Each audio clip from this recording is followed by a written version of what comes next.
Welcome to Awakening Soul Divinity, your sacred space for deep healing and transformation. Listen to inspiring conversations with healing experts, spiritual guides, and teachers as we explore ancient wisdom, modern healing, and powerful stories of change. I'll also share practical insights from my personal journey, from spiritual crisis to inner purpose. Whether you're seeking to overcome anxiety, embrace your true nature, or awaken your higher self, this podcast offers guidance to help you transform your life and elevate collective consciousness.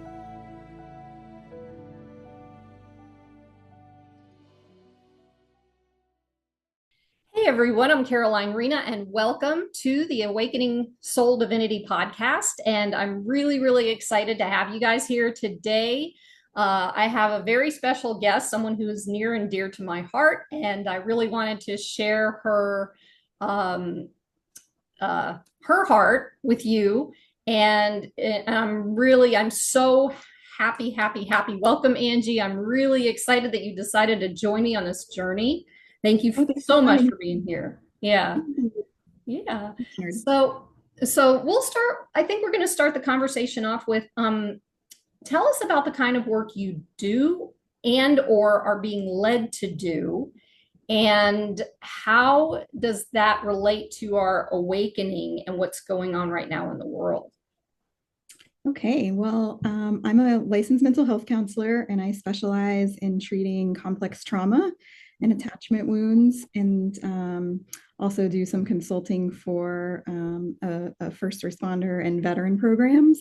And so pretty entrenched in looking at everything through a trauma lens, a trauma-informed lens, which obviously applies to the world today and kind of where we're at, and a lot of chaos and emotion dysregulation, and just trying to find center and balance. And so I work in a private practice as well as doing the consulting work. And so that's how I've run across meeting you. And I'm so grateful to be here and to answer questions and hopefully just inform about mental health and trauma, as I'm passionate about, and how much a lot of mental health has roots in trauma.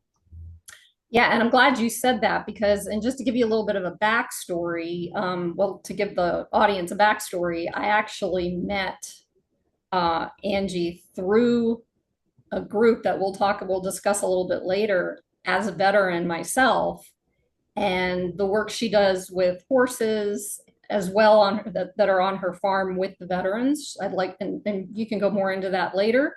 But yeah, with the experiences I had and the support that I felt, it was so important. And Angie's very knowledgeable on the trauma stuff. I mean, I get it from lived experience. I get it from doing some, work, not as a therapist, as a coach, but there is a very deep connection between, learning and understanding what trauma has done in our lives. And please, let me know that I'm saying this all the right way, or correct me if I'm not, that how trauma affects us and how deeply it affects us and how it can keep us stuck also.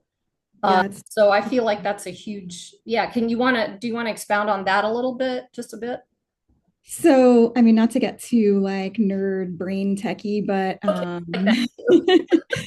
trauma obviously gets stored in our brain as a result of the experiences that we encounter throughout life. And oftentimes it hijacks the parts of our brain, which leaves us in a very survival response, right? Fight, flight, freeze, and fawn. And so without even knowing, we end up with these isms or symptoms that we normalize or we label with mental health conditions, when really, when we peel back the layers, we're really looking at like a dysregulated nervous system, right? And so trauma dysregulates us. And again, then our like mode of operation or our norm becomes either hypervigilant or shut down or somewhere outside of this window of tolerance. and therefore impacts our relationships and impacts our mental health, impacts our physiological health, our medical health, all these things. And so the reason why I'm so passionate about it is first for the education piece, because a lot of times people have no idea that they've experienced something traumatic. Because trauma is not always what we label like big T traumas that are single events. It can be very complex and chronic.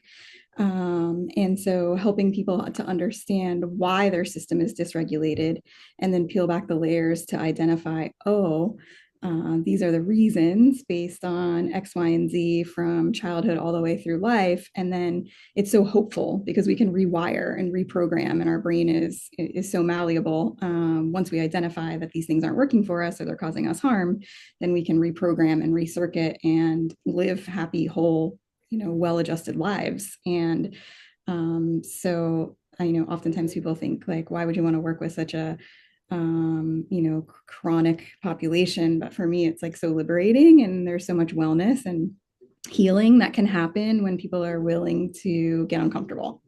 Right, right. And that I'm glad you said that word, the word willing. But I had a mantra while I was going through all the stuff that I was going through that was be willing, be courageous, be free. And then as I was going through all that stuff, I also recognized that it doesn't necessarily start with the willingness, it starts with the choice. I Yeah. felt like 100%, like if I hadn't made the choice to just dive in and start doing the work, I wouldn't be doing what I'm doing now at this point in my life, right? Sure. Because you saw me, at the get-go, and I wasn't exactly sitting there going, Hey, so, right? the So desperation sometimes, right? Yeah. 100%. And what's interesting to me is that we all basically have different stories and different experiences, but we also all have the same feelings and emotions that come up from those stories. And that's where we connect in our empathy, in our work, in all of that stuff. And I think that's really important for people to understand that, Mhm. because we're feeling at this point in time so disconnected, I feel, that when we do the work with someone like you who gets it, who understands us, and who can work with us and be with us and sit through this with us and know, having that knowing. I mean, I've had great therapists, and I've had therapists that I was just sitting there. I was therapizing myself because they just weren't asking me things or whatever. It was just I didn't even understand what it was. So I obviously stopped. But my experiences with you and with a couple of other therapists that I've worked with throughout my 30, through 30 years of my life was I could recognize the differences. I love bedside manner. Mhm. It's very important to me, and you have that. And I just want to express my gratitude for that, because that is huge for someone to be able to understand and empathize so deeply with somebody. That's actually, to me, what the healing is. It's not the talking necessarily, it's not the figuring out, it's not the going through the things. It's knowing, the deep knowing that you have in understanding what we're going through. That's I think that's one of the most sacred roles that we play as clinicians, is to hold a safe space, right? And the therapeutic relationship is oftentimes the method of healing, right? It's not, we can know all the techniques and know all the theories and have all the trainings, but at the end of the day, we're human beings and we're built for connection.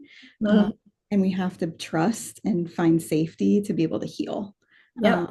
And so, that is one of like my highest non-negotiable top priorities, is to be able to show up in a manner to keep people safe. And that's why I said what I did. Because Mhm. I kind of knew that about you, but I'm glad you said that, because that's so important for people to know that they have someone to come to who they can feel that way with. Sure. And sometimes it's scary for people, right? When we've come from trauma backgrounds, Right. we don't know safety. And Trust so thing. the trust is broken. Love, unconditional love is unfamiliar. Safety is unfamiliar. And Mhm. so being able to like slowly and gradually educate that, hey, sometimes you might want to run because it feels unfamiliar for someone to validate you or to see you or to not be scared by what you're bringing to the table and your emotions are okay, and not go into shame spirals. And so again, the nervous system, regulation is such an important thing, and we can't, if we haven't been taught to self-regulate in a safe, nurturing, secure attachment style as children, we have to learn that as adults. And so we learn that by being able to co-regulate first, and then as we begin to co-regulate with someone else, then we can learn to self-regulate, right? And so it's really important that we can't heal in isolation. And so Really? Singing my song. I mean, that's been my life until I finally got to work with you and the fort. And it was like, yeah, isolation. Now, there's a difference between isolating and separating yourself to recover or get your space back. Oh, for sure. Healthy boundaries for sure to recharge and Yes, reboot. yes. And, But uh, nowadays, sometimes it feels like it's all the same. It gets mixed up, and I totally understand what you're saying about the dysregulation and all that because I could not every little thing, like even the things that are going on in the world right now, a year and a half, 2 years ago would put me in complete hole.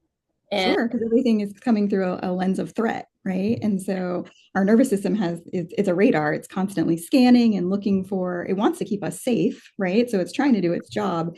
It's just doing its job in being overworked sometimes, or it's, perceiving threat that doesn't exist anymore that may have existed in the past. And so being able to have someone hold that lens for us of there's not actually a threat. Let's sit through this and let's rewire so that our body knows it's safe now.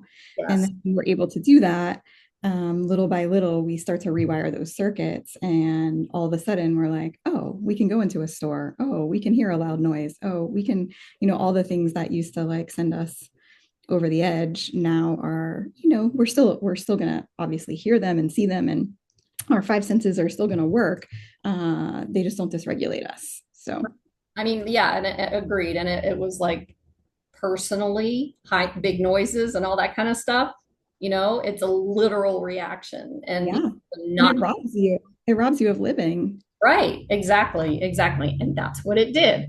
And in that, because what I've come across was everyone that I've spoken to who does the work that you do, and that's the reason I'm going to ask the next question, is I've noticed that there's either a significant personal trauma or something that you experienced that was a catalyst for getting into the work that you do. Can you get into that a little bit? Sure. So this is a second career for me. I was not ever intended to be a therapist. Was not in my cards. And as a result, I've always loved people and always been drawn to cheer for the underdog. And so there were some elements definitely that, I guess if I trace the cards back, God was preparing me along the way. Um, However, really the catalyst was my husband is in recovery. And when he got sober, I really, really looked at my life and decided, what am I doing?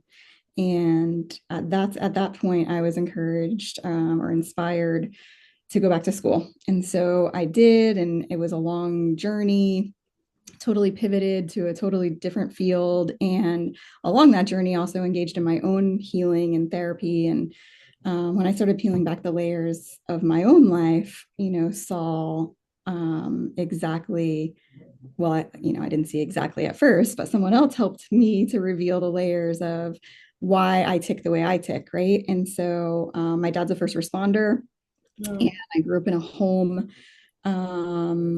for my entire life, of my dad going to shift every third day, and every third day there was intense fear and terror, that if something happened to dad, we were not going to be okay.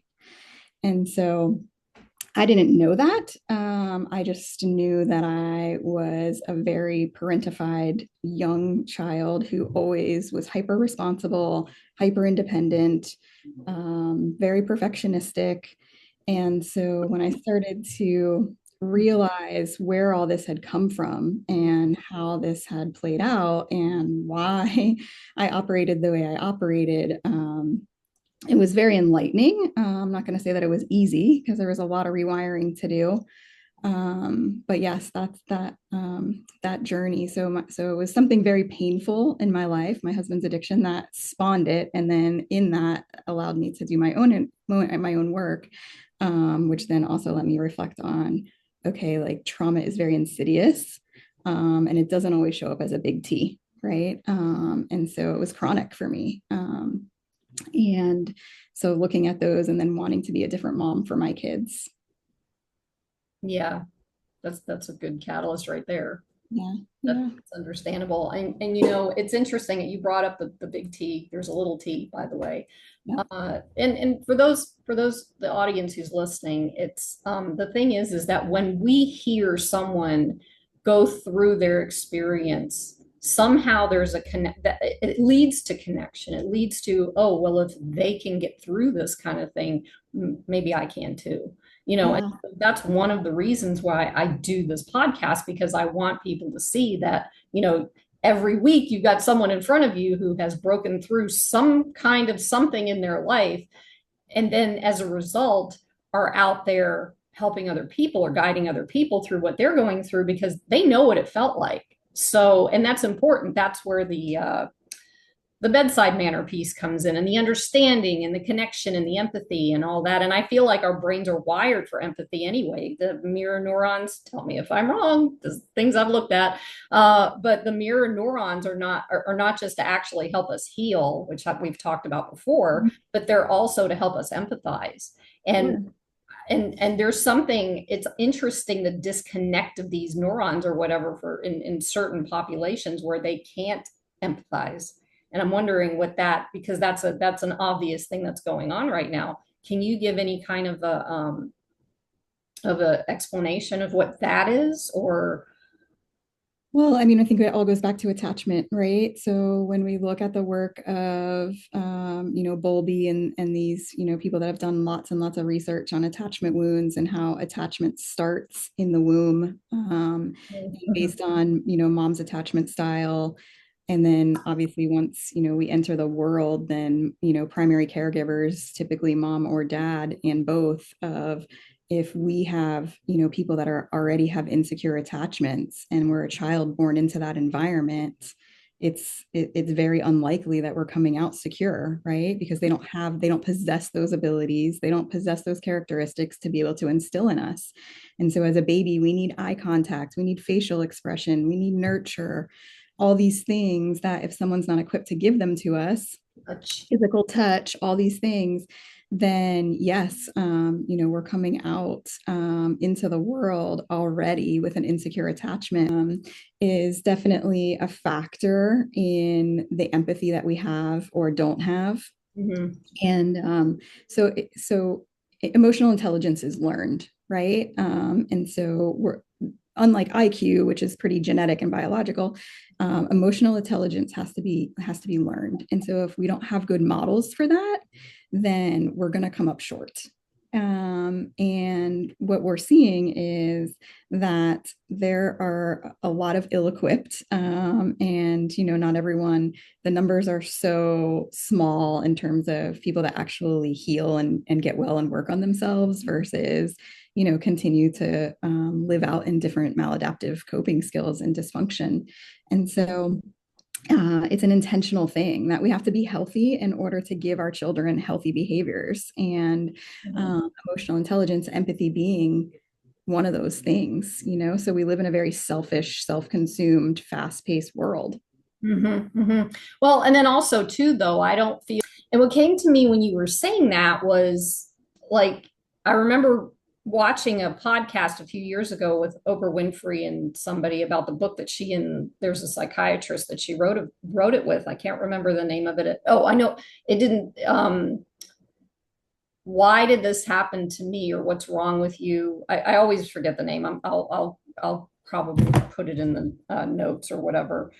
But the thing is that a lot of people, when they progress through life that I'm seeing and experiencing or whatever, we seem to think that they're based on everything that you've talked about, come up with these concepts as children, where they can't be concepts because we're children, but you know what I mean. We start to believe, Narratives. Mm-hmm. yeah, that we're not good enough, and all these different things. So when something goes wrong in the world, people start to ask what's wrong with people. And the challenge with that question is, babies that are born, nothing is wrong with them. The experiences and the programming that goes on within the family unit that doesn't allow for kids to grow to be able to express themselves, rather they contract because they don't know what else to do, so they crawl up inside of themselves. And when I say they, I'm talking about me, I'm talking about pretty much everybody on this planet, because I feel that's why we're here having this conversation, so people can see that there's this contraction of life, and that's not what life's all about. Life's about expansion and expression and connection, and all these different things. And one of the things that really surprised me, and again, I've mentioned this before on one of my other conversations, is for me to understand what uh, abandonment was. Like, I can experience abandonment in my own world. So I live my life believing that everybody else experiences abandonment the same way that I did, right? The challenge with that is my son actually told me that even after an experience we had together, that it wasn't the experience that caused the abandonment in his mind. It was the little t trauma he had when I took him to daycare, because I'd just gotten a new job, and I took him there, and I got down on my knees and I'm talking to him and hugging him and telling him I love him and I'm going to come back and get him in a little while. They have no concept of time. He was 6. And when I got done, I'm thinking, okay, he feels safe. He doesn't know anybody. He's like scared to death. But of course, he's not going to say that because he really doesn't know what that is, because that feeling is an understanding piece of his mentality. When I walked away, it was like I was abandoning him. And that is not a big T. That's a little trauma, so to speak. But to him, because he was 6, it was huge. And there was a lot of, when I heard him say that, I was like, whoa, okay, this makes a lot of sense. Maybe I need to start looking, very analytical. So of course I start looking at that, and now I get it, and it took a while for me to understand that. But yeah, it's like the big understanding here is that there's nothing wrong with you. You experience things, you learn things. And as a child, up until the age of 7, you're a sponge. So that's what you go by. And you trust everyone around you. And if they don't do what you need them to do, then you just go through life confused because it stays in your nervous system, right? Yeah. Yeah. And as in early development, for a child, the attach is primary, right? So no matter if a caregiver is abusive or neglectful, the primary need is for attachment. And so that's where you see a lot of disassociation start to occur. And because part of the child has to stay attached to that person because they need them, because that's it supersedes water, food, everything. Mm-hmm. But then there's this other part that's like, but I'm not safe, Mm-hmm. right? So then we start to see like different parts form, and disassociation and shutting down and emotional disconnect, and losing touch with body and all the things, right? Because it's a very confusing thing, and that's where connection is so significant, and it shows up in how we develop early on, that we need attachment, and we will choose that over anything else. And that's interesting that you say that, because I was so, again, with everything going on right now, how why do we need to heal our nervous system? Is it like the biggest question, the thing I've learned is, and you work in this area, is they've named it complex PTSD. It's basically, multiple layers of trauma stacked on top of one another. Mhm. So to me, it feels imperative to heal the nervous system just so we can, get through life, get through what's happening, get through these sorts of things. Can you kind of get into that a little bit to help us I understand that? mean, what happens is a dysregulated nervous system creates like a very toxic environment inside our body, Mm-hmm. right? So it starts to change at the cellular level. And so we start to see a lot of inflammation and all sorts of physiological symptoms. So not only are you going to struggle with some mental health symptoms, but you're going to start to see your body start to decompensate. Yes. And oftentimes that is when unfortunately we see people in these rooms is because the dysregulation has become so significant, and all the efforts to use maladaptive coping skills like whatever those might be, drinking, drugging, people, relationships, work, sex, all the different isms are not working anymore. And then the body starts to have issues, Mm-hmm. right? So the danger is, I mean, of course, we're all individuals and we all have self-will. So not everyone chooses to heal. But the danger is that we'll start going to doctor after doctor after doctor looking for an explanation, and there is no medical explanation, and there is no pill, and there is no answer. Mm-hmm. Not And out there. Not out yeah, there, not out there. And so that's where you'll see this is an inside job. Yep. And so until you can make this body safe, Mm-hmm. then we can't make anything else better. Right. And so we just stop the corrosion from inside. Right. And the Right. good news is that we can heal Yes. uh, cellularly. Like we said, neuroplasticity, our brain can rewire. All these things can happen if we're in the right environment with the right tools. Mm-hmm. Mm-hmm. So awareness is Oh, really important. 100%. Absolutely. And that's the thing. It's like when that awareness button hits, that's what changes everything. It's like the second that it's not even about actually doing the work to that'll, and I'm going to go into a little metaphysical here. It's not even actually stepping into doing the work. It's just having the awareness that something's going on and something's wrong, and Yeah. that you question it. And then weirdly, it starts to just work on you, and it did that with me. And it was like, oh, and it took me a while to believe that it was doing that.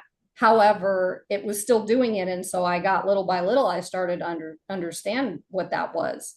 And Just I, the awareness and the validation is sometimes, just like a huge weight. Because oftentimes over and over and over, especially with the combat veterans, you'll hear like, I just thought I was broken. I didn't think there's something uniquely wrong with me. mm-hmm, So when you start to educate and show these are the symptoms of trauma, these right, are the symptoms of a dysregulated system, right. and then you start to say, and there is a way out, then all of a sudden, that that despair and hopelessness, starts to fade, and it's like, oh, okay, this is actually written in a workbook.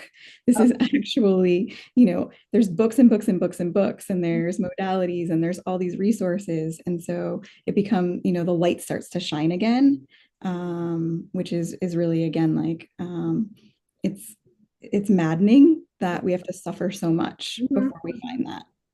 Well, and I'd like, before I get into these questions, I really am excited about asking you these, but you said, with the veterans, with the combat veterans, well, actually all veterans, obviously, because personally, I was not in combat, but I did experience military sexual trauma. So just being in that environment, it Yes. makes you feel like there's something wrong with you. Why would these people be doing this with me? But what's interesting, and I said that for a reason, what's interesting is it's like, every piece of the experience of the military, if it's not a healthy or a good experience, can cause this to happen. I mean, even basic training is part of that trauma. The intention is there to train you as a soldier to be able to not be affected by what's going on. But at some point, your body and your mind start to react to that when you're no longer in that environment, Yeah, is that's my a good point. experience. Yeah, you're really like trained to disconnect from body in first responder situations, right? And so the journey of, okay, how do I stay connected to my body now in a healing environment is very foreign. Like, Right, right. so it's uncomfortable. And Mhm. oftentimes we return to a familiar hell over an unfamiliar healing, right? And Yep. so that's also something to be very aware of as we step into healing, is that just because it's uncomfortable or unfamiliar doesn't mean that it's not good. It is And right, right, because the uncomfortable and the unfamiliar also gives us an opportunity to do the work. It's like everything in our life is an opportunity to turn inside and go inside and see who we really are and the truth, and why these things are happening, or how we can, I did somatic work, and that was huge for me when I finally realized that I was storing all this stuff in my body, you know, absolutely. because like I said, I'm analytical, so I understand what's going on with me. Meanwhile, why am I doing this? So I started questioning that. There's the awakening, there's the awareness, there's the understanding. To that point, like, why is this happening to me? Now I want to know what this is, and now I'm going to go find that out. And that's the key right there. Again, the choice. I made the choice, and that's what led me to these things. So anybody can do that. It's just being able to take a deep breath and plow, put one foot in front of the other, and just, with the support, you definitely need support, especially at the Yeah. beginning. And Um, it's such a courageous decision, it really is a courageous decision to yeah. choose when we show up and choose us. And Oh my sometimes for gosh. the first time, Yeah, that's wow. especially as an empath, right? We feel everyone else's pain and we want to be there for everyone else, but we self-abandon. And so looking at that from that perspective, and the body is just so important. Our vagus nerve runs our automatic nervous system. And the communication from the vagus nerve is 80% body to brain and 20% brain to body, right? So we Mm-hmm. have to heal through the body. Mm-hmm. Thank you for saying that. Just, we have to heal through the body, and that's the thing. Um it's just such a powerful understanding to have that within, to understand this embodiment piece is so important. Like, therapy, definitely, I feel like now at this point in my life, the combination of therapy and somatic work and embodiment work, I feel like it's all coming full circle, Oh, because yeah. for a long time I'm like, okay, you're talking to me, you're saying all this stuff, I understand what's going on, and why is my body still losing it? Why am I still losing it? I don't get that piece of it. So when it all comes together, and I was able to understand through cognitive therapy and doing all that kind of work, and then come into the body to do the somatic and embodiment work and the breath work and the shaking and the all the things, it helped me to reconnect this, because it's Yeah. in the same body. Why would you want that connected?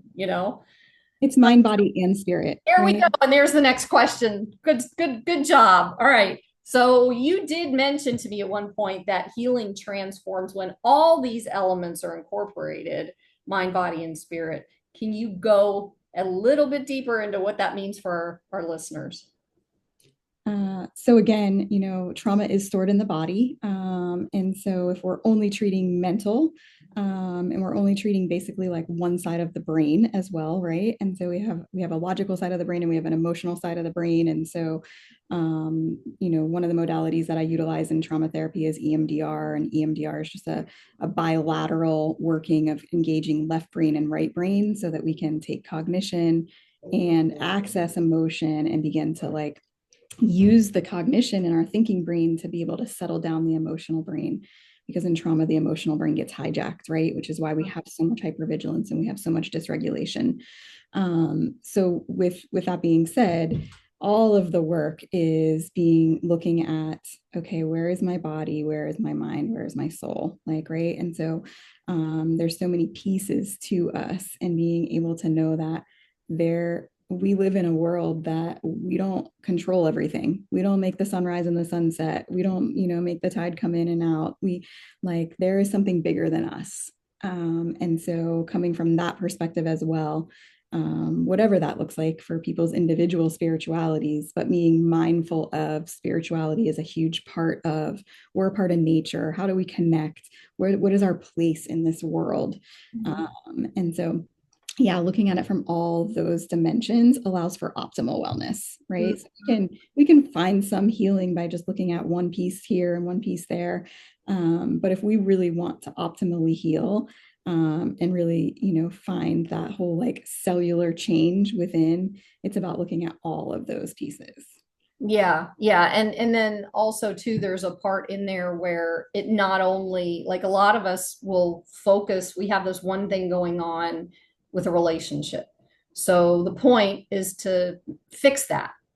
And instead to be able to recognize that who we are as a human being and where we're at in our healing journey or how we feel within our body and our mind affects all parts of our life. It's not just the relationships. It's not just the job. It's all of it. It's our health. You even explained that a few minutes ago. If we're like off kilter and we don't know what's going on, our health's going to go. And that, how does that work? It has to be connected. And we've disconnected that over many, many, many, many years. And we've been disconnected from the earth. Like you said, nature. We should be standing on the earth. There's a symbiotic relationship between our bodies and our minds and the earth, but we don't know that anymore because we've been pulled so far away from that. So there's so many opportunities to do this stuff. And I'm glad you brought that up because I want people to understand the whole connection to everything. you Yeah. And like, I really like to, empower my clients to know that we have the ability within ourselves to heal, know right? There's no magic clinician or there's no miracle worker. It all when you get comes. a paper cut. Right, go ahead, sorry. So yeah, I mean, our bodies heal themselves, right? And so when we look at this isn't tell me what to do. I need you to be able to get well. It's just serving as a guide and like a compass to help you find the resources within and reconnect you to nature and all the things in this world, right? And so we do have that ability. And so empowering people to believe that you have the tools inside you, you have the answers inside you. They may have gotten lost or they're confused or it's messy, but we're going to find them. Yes. Then it becomes a journey of self-discovery. Yes, yes, and you are good at that. I can vouch for that one. Finding those answers. Like even I remember one of the meetings that you and I had together when I was going through something, and it was like I knew there was some. When I found out that you do work in attachment theory, I had looked at that years ago, but I'd never been able to really talk to somebody who really got it. And then when we got into it, and I was like,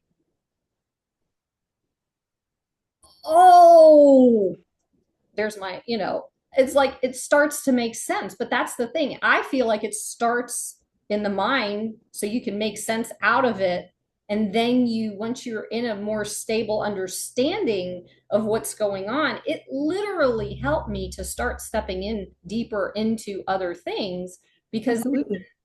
it's like, well, this is you're doing this. Well, yeah, I am doing that. Well, this is why. Okay. So now what do I do? So you get curious, and the curiousness is important as well. So you one step after the other, after the other, after the other. And that's why they call it a healing journey. There is no destination. I don't believe we're on this planet to find a destination of being completely healed because life doesn't seem to work that way. Right. Uh, And I love that you brought up curiosity, like that really is the loving space that we can hold for our clients and for ourselves individually is come from a place of curiosity. yeah. What does this mean?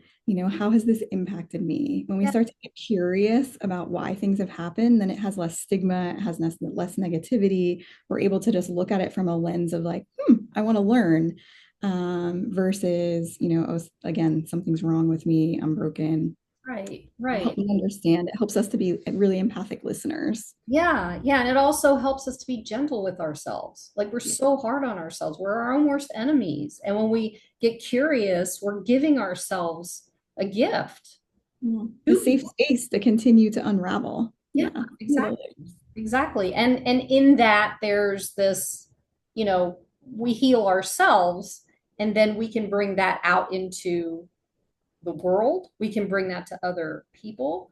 And Yeah. so the next question I want to ask, because bringing it out to other people in the world, what's the significance of a soul to soul connection? Because to me, that's what that is. It's reconnecting or connecting with others.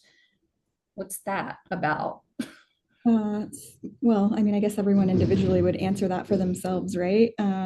But for me, I feel like called to do the work that I do, and so in that way, I feel like we people cross our paths for a purpose and a reason, and so being able to look at that and hold space for that and recognize it's part of our journey and it's part of the person sitting in front of us's journey, and it might be for a season or it might be for a lifetime.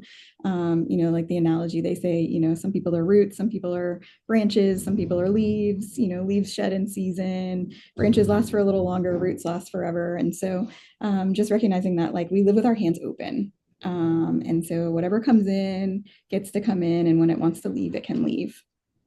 And so like giving up that power that it's not ultimately it's something bigger than us. Yeah, and something hit me too when you just said that, the hands open piece. Now I'm going to say this, and I want you to. It's more of a question about comparing what that is with this statement that I'm going to make. Like one of the things that I learned was there are moments where you don't actually need to keep your hands open, because when somebody throws something at you that isn't yours or isn't deserved or isn't helpful or empowering or anything like that, you don't have to catch that. It's like throwing a ball. You don't have to catch that. So keeping your hands open to me when you say that is for the helpful, the loving, the positive, all that kind of stuff. But when someone's throwing that kind of thing at you, you can just shut your hands and not catch it.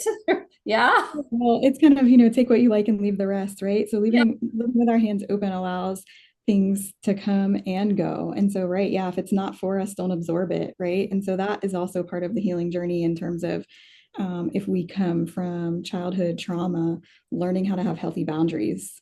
And so learning again, not to self-abandon, but to self-protect. Mm-hmm. Mm-hmm. Self-protected, so self-protection comes with I am going to have boundaries that keep me safe, and I'm going to trust that I can keep me safe in a world that is largely unsafe, right? And so I get to choose what people are part of, my safe space, my inner circle. I get to choose what places, what things, and helping clients to like discern that and to really identify again, attachment styles, right? So, like, once we understand what a secure attachment is and the characteristics of a secure attachment, then we can become that ourselves, and then we can find people that emulate that, which leaves us with much less risk.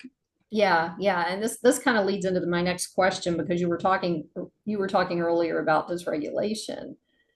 When we don't feel safe, we get dysregulated. When we're not in an environment that doesn't feel safe, we get dysregulated. So, can you explain what co-regulation and attunement is, and how does that work with trust and safety? Sure. So co-regulation, again, is being able to. This is where the work of the horses come in oftentimes.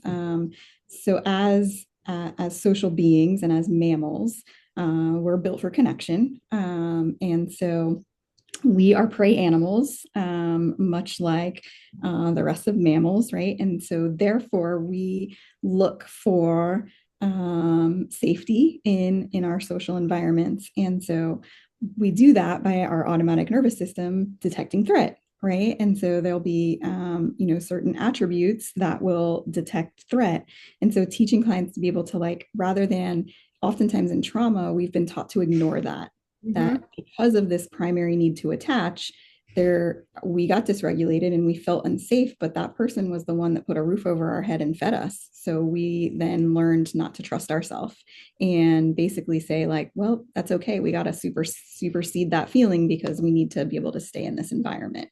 And so as adults, being able to be responsible for ourselves and being able to say, I don't have to live like that anymore. And I get to choose when I don't feel right and something's going on inside of me, I need to pause and I need to reflect and I need to discern if there's an actual threat. And if there is, then I need to move away from it. Mhm.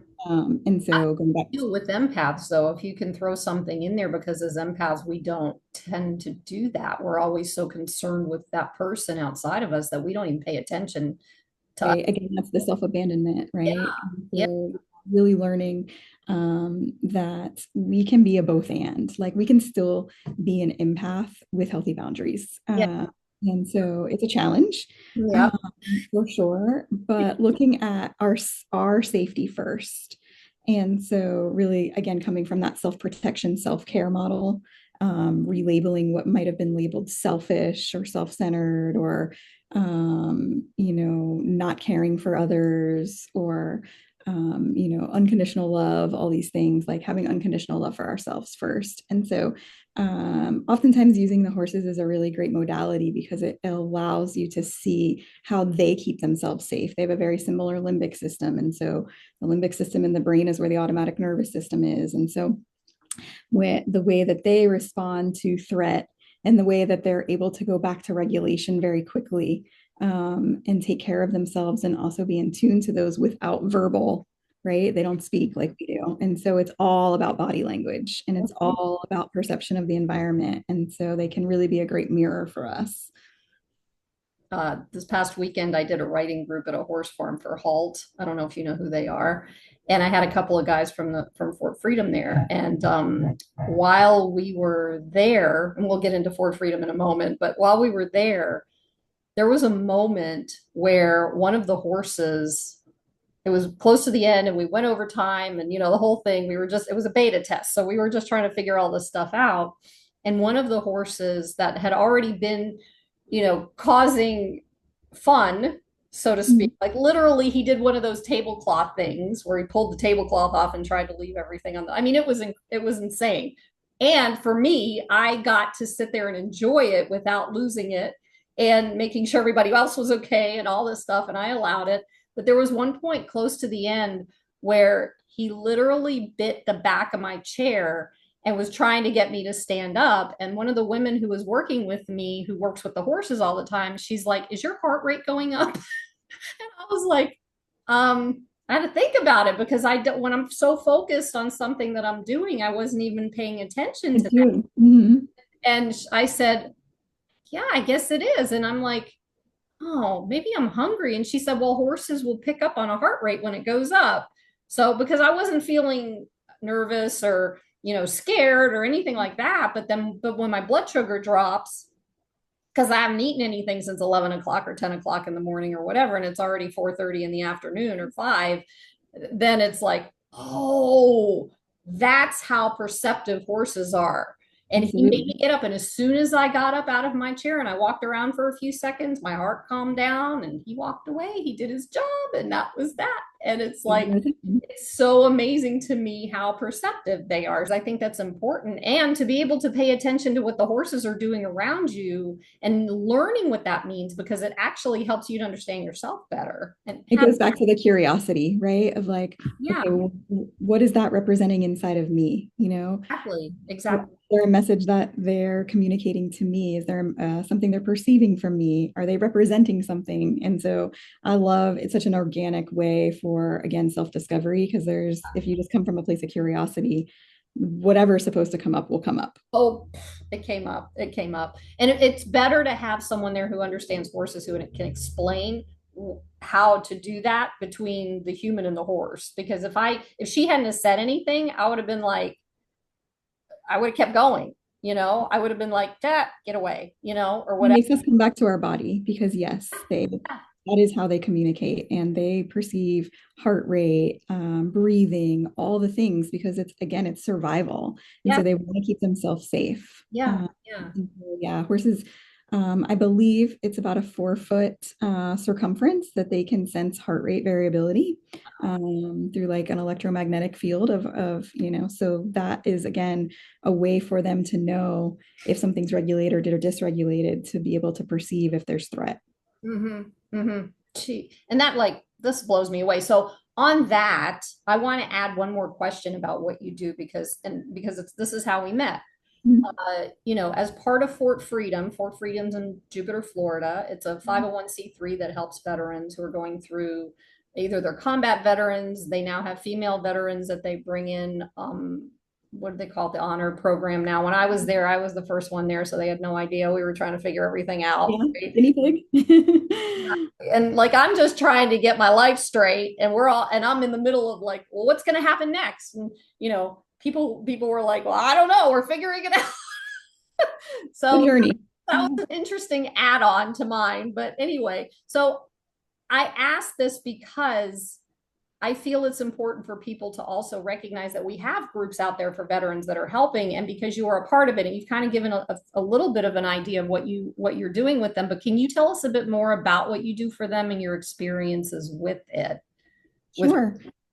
So yeah, Fort Freedom is a local nonprofit organization with the goal of, obviously treating veteran suicide and PTSD.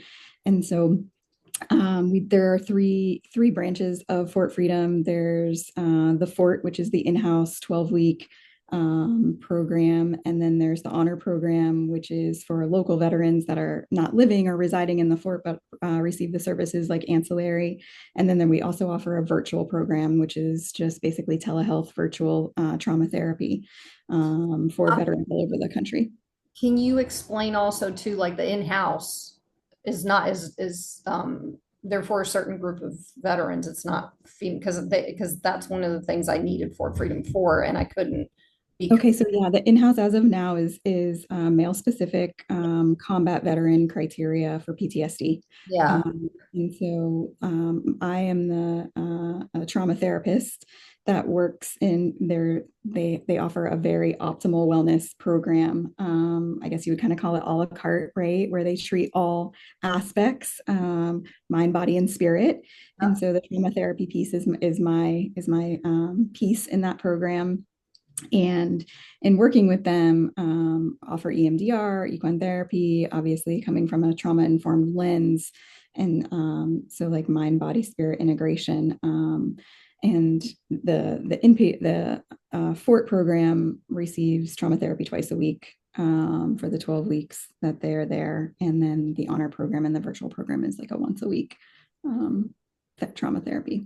So that was interesting. Can you also explain a couple of other things that they do in relation to the mind, body, spirit piece of it within the healing process?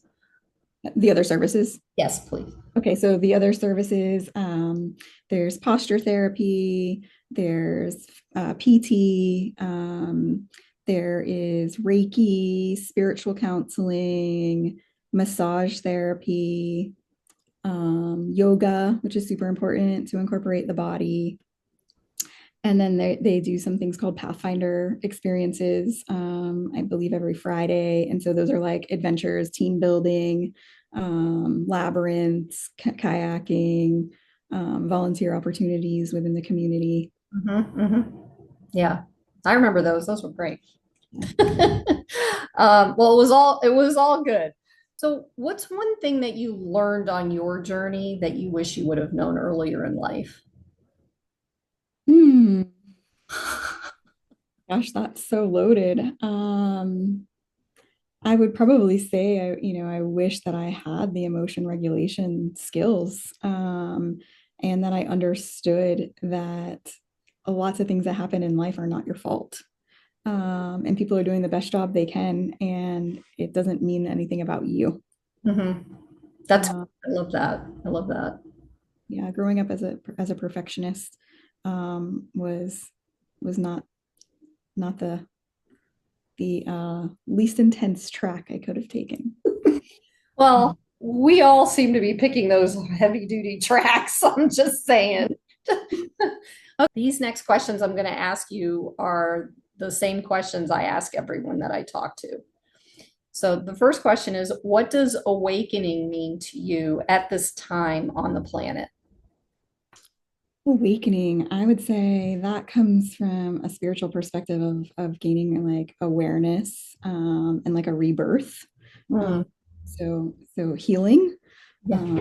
being awakened to be able to know that, at any given time, it's like the semicolon, right? Yeah. We can come out on the other side and there can be a different story. That's a good, I like that. The Mhm. semicolon. I'm gonna have to remember that. Okay. I'm writing that down so I don't forget.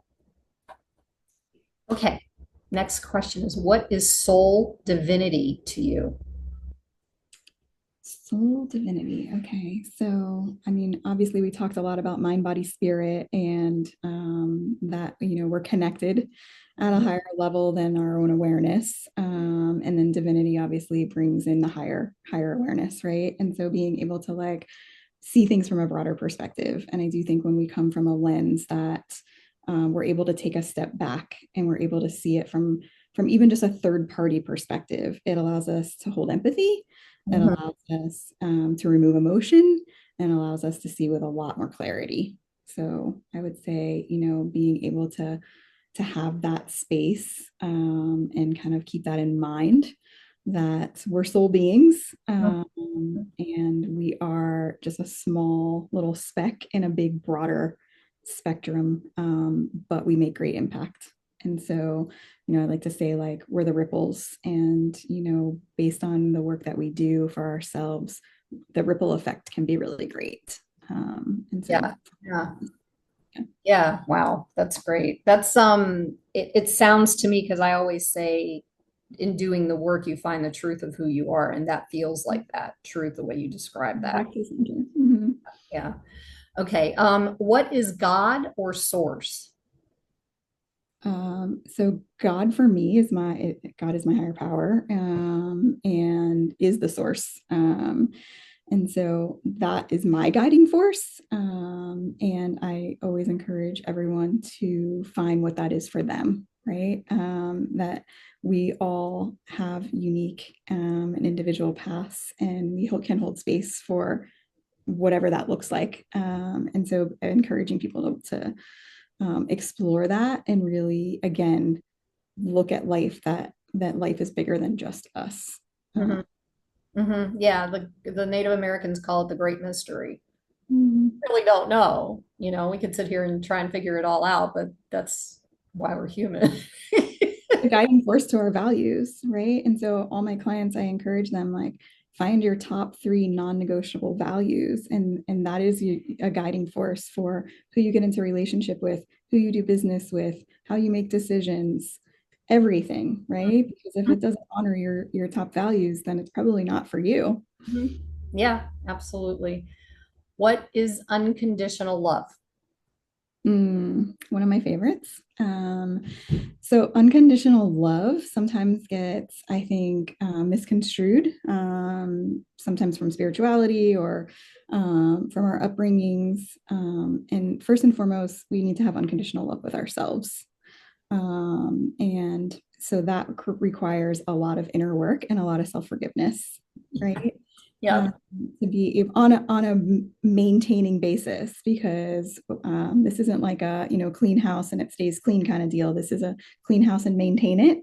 As you said, it's a journey and the journey doesn't end. And so unconditional love is that I can love you and I can accept you, but I can also self-protect and have boundaries, right? It doesn't mean that my boundaries are wrong and that I can't unconditionally love you from afar sometimes. And so helping clients to see that the most important thing is unconditional love from your higher power and yourself, and then you can hold space for that for others. That's right. That's right. Okay. Well, that was wonderful. I appreciate you doing this. I'd like for you to share with everybody how they could get in touch with you if they want to get to know more of what you're doing. Oh, sure. So my website is www.sozowellness.net, SOZO wellness.net. And sozo actually is a Greek word that stands for to be made new, to be made well, to be restored. And so that's the name of my practice, Sozo Wellness. And so my contact info is on my website. And then I also have Instagram, sozo.wellness. I like to, post like educational, and obviously it's not a replacement for therapy, but I do like to post often of little tidbits and healthy coping skills and education on trauma and nervous system regulation and all the things, all my brain nerd science. Yeah, I understand that. All Yeah. right. And also too, all this information is going to be in the description, just in case you miss what Angie just shared. And Angie, is there anything else that you would like to add that we didn't touch on before we go? No, I think you did a great job of covering a lot of basis in a short window of time. And I really appreciate like just being able to spread the awareness that anytime we never have to settle with mediocre, right? If there's something that doesn't feel whole and fulfilling, continue to be curious, continue to seek answers. If you've worked with a healer in the past and it wasn't a positive experience, don't give up on yourself. Try again. You know, we're not all meant for each other and we're all not great fits, but it is about connection. So when you find the right person and you can find safety and trust, then you know healing is boundless, and so continue to fight for you. Yeah, beautiful. Thank you. Thank you so much, Angie. I really appreciate you coming on. I was so excited. I've been so excited and we kept missing each other and I was like, I want this to happen so bad.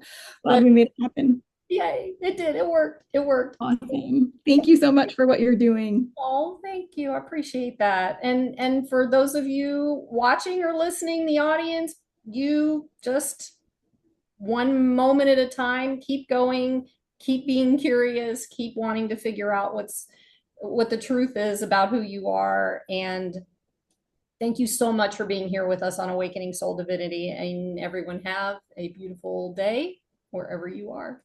Thanks.